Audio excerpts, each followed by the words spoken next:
По данным МЧС, 7 декабря в 15:00 в службу 112 поступило сообщение о происшествии в Назране по улице Муталиева. По прибытии на место было обнаружено, что на втором этаже произошел хлопок газовоздушной смеси с последующим возгоранием и частичным разрушением здания. Площадь пожара составила 400 квадратных метров. Существовала угроза распространения пожара на рядом стоящее здание магазина, а также жилого дома.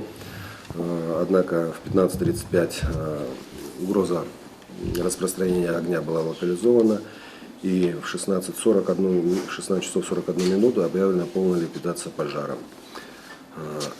В результате данного происшествия были задействованы силы и средства от РСЧС, это 60 человек и 19 единиц техники.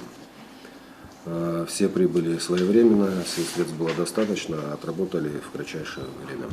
Как отмечает Ростехнадзор, предположительно причиной взрыва явилась утечка газа на сети газораспределения или в результате неисправности газоотопительных приборов. При этом «Газпром» Межрегионгаз Назрань сообщает предварительно о накоплении газовоздушной смеси в цокольном помещении. Причины инцидента выясняются, о результатах сообщат дополнительно. Махмуд Аликалиматов пожелал скорейшего выздоровления всем пострадавшим. Самое главное – это пострадавший на вашу улицу. Давайте по здоровью детей.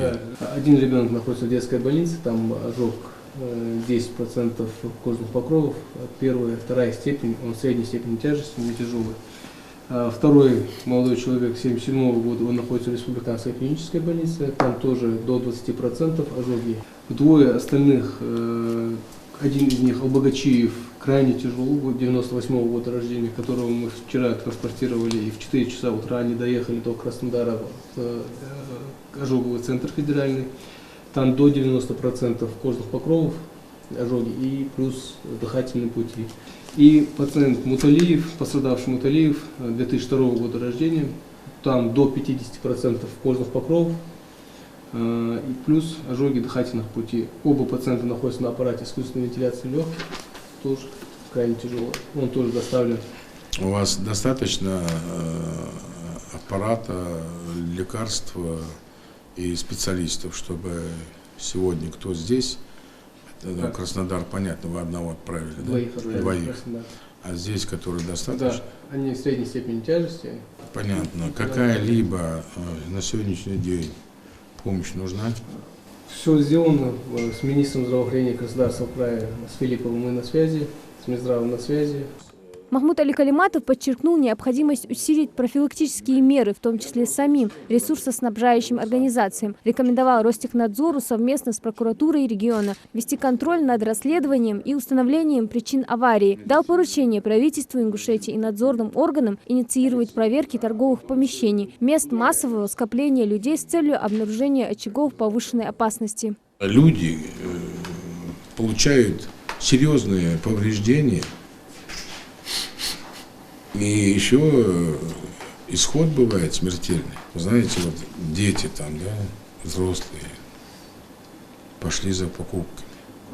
И особенно, почему я хочу обратить внимание, сейчас перед Новым годом все пойдут, магазины пойдут, торговые центры пойдут. Вот эти параметры, ведь люди-то не знают об этом.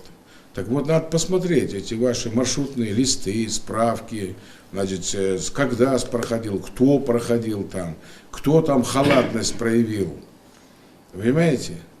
Ведь люди-то пришли в торговый дом, потом несоответствие, что там находилась комната эта. Ну, надо посмотреть, когда последний раз специалист там был пожарный. С 2019 года. Акт есть там или нет? Администрация где? Это источник повышенной опасности. Он же относится к ним? Относится. Ну, обоснование всегда можно найти. Прямо от плиты трубу какую-то тащат, и все, а потом у нас люди погибают. Надо разъяснить, пояснить это людям. Контролеры проверяют и принимают меры.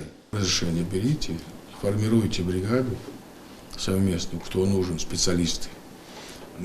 И будьте добры, проверьте мне, где особенно. Вот первого можно акцент сделать там, например, где есть комнаты игровые комнаты, например. Когда есть источник повышенной опасности, тот или иной, который может причинить вред здоровью, жизни людей, жителей, то я не думаю, что вам прокуратура откажет. Обосновать нужно, обратиться нужно, получить нужно и к этому, значит, посмотреть. Кроме того, глава республики дал поручение докладывать ему лично о состоянии пострадавших, а также информировать в случае необходимости оказать помощь при лечении или приобретении дорогостоящих медикаментов. Хадия Добриева, Хусейн Гагиев, Новости 24.